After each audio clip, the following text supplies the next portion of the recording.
मैं आम का एक घना दरख्त हूँ। मैं अपने शहर के सबसे बड़े स्कूल के मैदान के किनारे पर मौजूद दरख्तों और पौधों के झुंड में से एक हूँ। मेरी उम्र 20 साल से भी जायद हो चुकी है। मेरे इर्द गिर्द और भी छोटे बड़े पौधे और दरख्त मौजूद हैं, मगर मैं उनके मुकाबले में निस्बतन ज्यादा बुलंद और घना हूँ। मेरा बीज स्कूल के एक पहली जमात के तालिब इल्म ने लगाया था। फिर वो रोज मेरी देखभाल भी करता था। जिस दिन उसकी छुट्टी होती उस दिन स्कूल का माली मेरा ध्यान रखता। इस तरह 10 साल कैसे गुजरे पता ही ना चला और एक दिन वो बच्चा बड़ा होकर मैट्रिक पास करके स्कूल से कॉलेज में चला गया। अब मैं 20 साल से भी जायद का हो चुका हूँ और एक छोटे से बीज से तनावर दरख्त बन चुका हूँ। मेरी कई शाखें हैं जिन पर सब्ज पत्ते लगे हुए हैं। गर्मियों के मौसम में मुझ पर खट्टी खट्टी कैरियां और मीठे मीठे रसदार आम आते हैं। कभी कभार स्कूल के बच्चे तो कभी असातिज़ा या बागबान मेरी खट्टी खट्टी कैरियों और मीठे मीठे आमों से लुत्फ अंदोज होने के लिए मेरे पास चले आते हैं। गर्मी के दिनों में कभी कभार बच्चे और बड़े सभी मेरी ठंडी ठंडी छांव में आकर थोड़ी देर बैठ जाते हैं। उनकी आपस की गुफ्तगू और बच्चों का खेल खेल में मेरे पीछे छुपना मुझे बड़ा मजा देता है। बच्चों को मैदान में खेलता देखकर मैं भी बड़ा लुत्फ अंदोज होता हूँ। इस तरह मेरा अकेलापन भी दूर हो जाता है।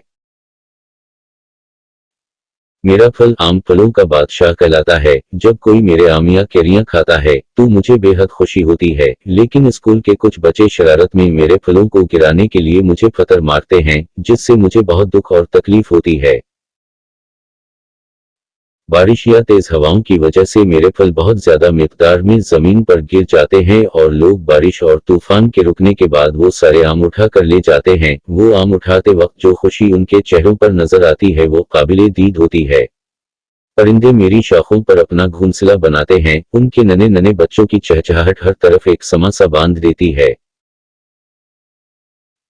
दरख्त मेरी तरह फलदार हो या सिर्फ सायादार, दोनों ही सूरतों में माहौल को खुशगवार और पुरसुकून बनाने में अहम किरदार अदा करते हैं। हम हवा में ऑक्सीजन के अखराज का एक अहम जरिया हैं। कार्बन डाइऑक्साइड को हम अपने अंदर जज्ब करते हैं। मिट्टी को हम मुस्तहकम बनाते हैं। हम ही दुनिया के तमाम जानदारों के लिए जिंदगी गुजारने के मुख्तलिफ जराए फराहम करते हैं। हम मुख्तलिफ आफात जैसे तूफान, सैलाब और जमीनी मसाइल से बचाव का अहम जरिया हैं।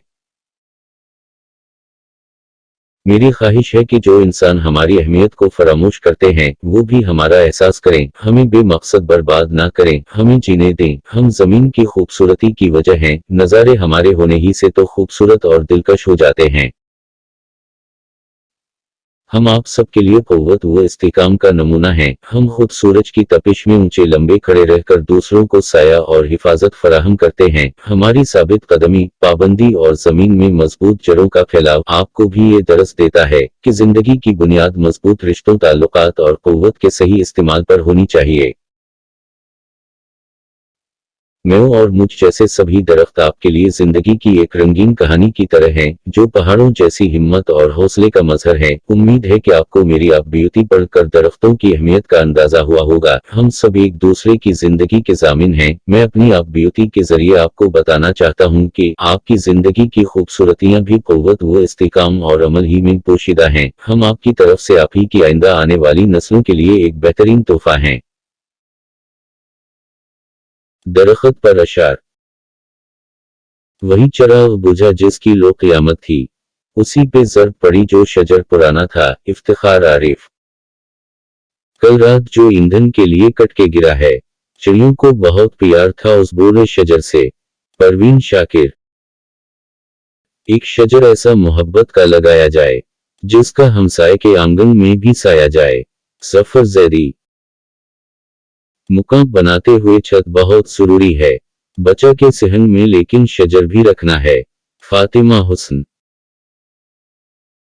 वीडियो का खुलासा, आज हमने आपको दरख्त की आप ब्यूटी लिखना सिखाई, दरख्त के फवाइद बताए, दरख्त पर कुछ अशार लिखना सिखाए। अब आप अपने घर में छोटा सा पौधा लगाकर उसकी देखभाल करें और उसको एक तनावर दरख्त बनाएं।